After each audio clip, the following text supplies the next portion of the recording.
这台 BJ60 雷霆相信大家都不陌生了吧，我们已经试驾过好几次了。但是作为一台新能源越野车来说，其实很多用户关注的还是它的安全度，尤其是它底盘的安全度。因为在越野过程中呢，难免就要进行磕磕碰碰，那么它的电池安全就成了非常重要的一项。而北京越野呢，他们也意识到了这一点，所以他们拿这台 BJ60 雷霆去进行了3项极限测试，来展示它的安全性能。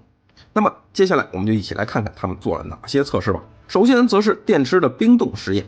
在零下40度的环境下，对这辆车进行冰封72小时的挑战。但是这其中还有了一些小插曲，由于北京越野的工作人员在72小时时没有去解冻这辆车，使致这辆车冻了将近4天的时间，也就是将近96个小时才将这辆车进行解冻。而解冻之后呢，这辆车的电池在极低温的环境中表现还是非常令人满意。在模拟的极寒天气环境中电池经过长时间的低温储存，解冻后依然可以正常行驶。而接下来他们又对这辆 BJ60 雷霆进行了另一项丧心病狂的测试，用1吨的飞天摆锤冲击这辆车的底盘，来模拟这辆车在行驶过程中大力磕碰底盘的环境。这项测试呢，则是为了评估电池在遭受到极端撞击时的表现。在面对如此强烈的冲击时电池依靠着其2毫米厚度的铬锰高钢板护甲，成功防止了物理损伤。而 BJ60 雷霆的电池依旧表现出色，没有发生任何故障或者起火的现象，充分的体现了其强大的抗撞击能力。可以看出来整个的测试过程没有任何的作假，全都是现场实测。而且值得一提的是测试所用的所有车辆呢，都是从 4S 店提出来的，一路开到这边，也就是说它没有经过任何放电的过程。就算在开个的过程中电池电量非常低，它也是强制保电的，也就是说它至少也会保留1/3的电量，所以不存在造假或者电池没有电的情况。而第3个测试则是5米高空的坠落挑战，这项测试呢，则是模拟电池在意外的情况下可能遭受的重击。那接下来呢，也让我们来一起看一看当时的测试视频。可以看到这辆 BJ60 雷霆在5米的高空下直接坠落到底部这个钢制方块上，让整个底盘都出现了变形，但它的电池依然没有发生冒烟或者起火的现象。可以说 BJ60 雷霆在电池安全这方面做的真的是相当的棒，也打消了一众越野用户对新能源越野车安全的顾虑。通过这一系列严苛的电池安全测试， BJ60 雷霆在极端环境条件下的表现令人信服。无论是在冰冻的状态，还是在遭受了强烈冲击的时候，它的电池系统都能够保证安全稳定。这不仅体现了它卓越的设计理念和工程技术，也为广大消费者带来了更大的安全保障。可以看得出来北京越野确实是真的在为用户的安全来进行考虑。总的来说呢，这台 BJ60 雷霆作为一款增程动力的越野 SUV， 充分考虑了各种可能出现的安全隐患，并且还经过了一系列的严苛测试，消费者呢也可以放心的驾驶和选购了。不知道你们觉得这一系列的测试怎么样呢？那么在这次视频的最后呢，就让我们一起来完整的看一下这次整个测试的过程吧。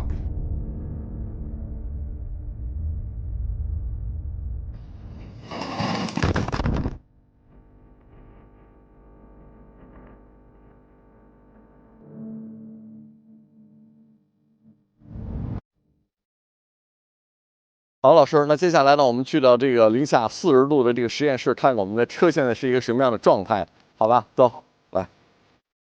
模拟我们在这样的一个极寒的条件下，车子在72小时这个时间段被这样去覆盖，被去冻起来。我们这台车呢也是搭载了这个极光电池嘛，我们也知道极光电池它是有这种全天候的智能温控系统，所以我相信这些冰应该是困不住它的。真材实料，这冻得太瓷实了。这个电池呢，应该说是耐低温的所以你冻72小时，这个车还能正常启动和行驶所以这个是它的最大的优势。大家看到这台车已经完全解冻了这车门也能拉开了。好，我们来打一下火试一下。哎，真的有点厉害老师啊！点亮了，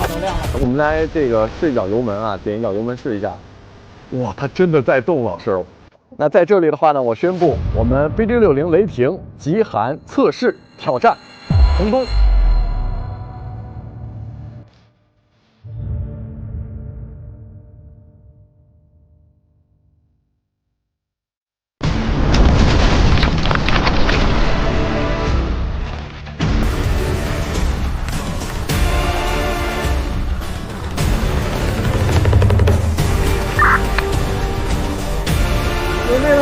可以起跳。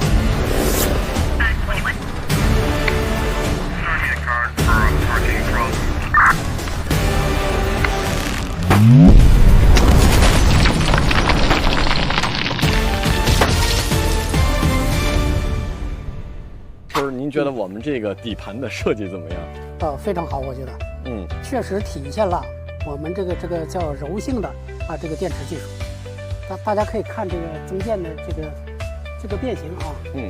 很明显啊，这个水泥块的高度是半米，横梁也凹进去了，对吧？然后外边这个铠甲也变了形了，但是你看它并没有侵入电池，而是电池呢它是柔性的，它又往上移动了，就避开了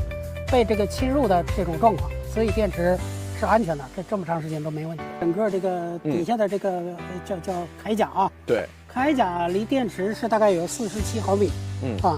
而且中间呢它还有一个横梁，另外整个电池的支撑还是浮动的，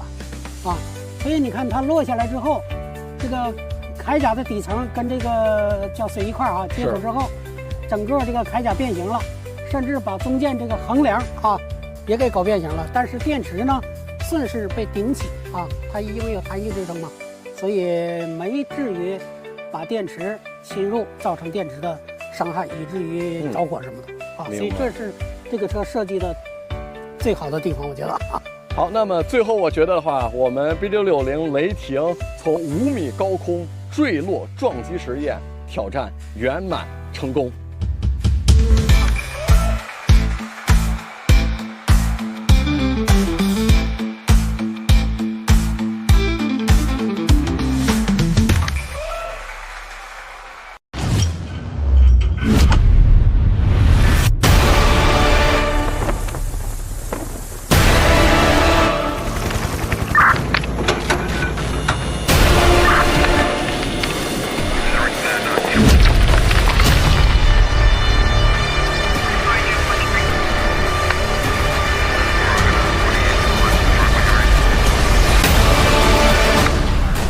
准备起降。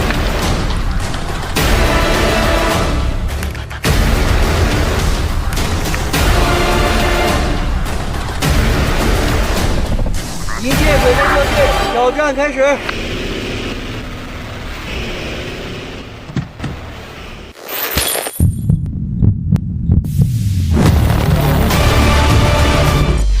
其实我们看到最终的结果的话呢，来到我们的这个底盘的这个比较近的位置哈，大家可以看到这个护甲还在呢，而且它只是轻微的弯曲。另外，我的手可以直接塞进去，你会发现我们的护板离这个底部的电池的冗余空间有将近2个手指头的那么一个空间，所以也就是说，我们的底盘的这个电池完全没有任何受到冲击呀，或者说受到这种侵入的这个表现。整个这个护甲离着电池的底表面大概有47毫米，这个空间呢，就是说整个铠甲变形也没有侵入到电池里当我们这个1吨多重的这样的一个金属物体在撞击的一瞬间，那么我们这个悬甲护板就是我们这个锰钢的底护板也发挥了很大的作用。所以整个这个护盾呢，跟电池之间这47毫米的这个叫柔性空间非常重要，这也是保证了我们这个车呀在受到撞击之后非常安全。我们也可以宣布，我们第1轮的这个测试1吨飞天摆锤冲击底盘撞击挑战圆满成功。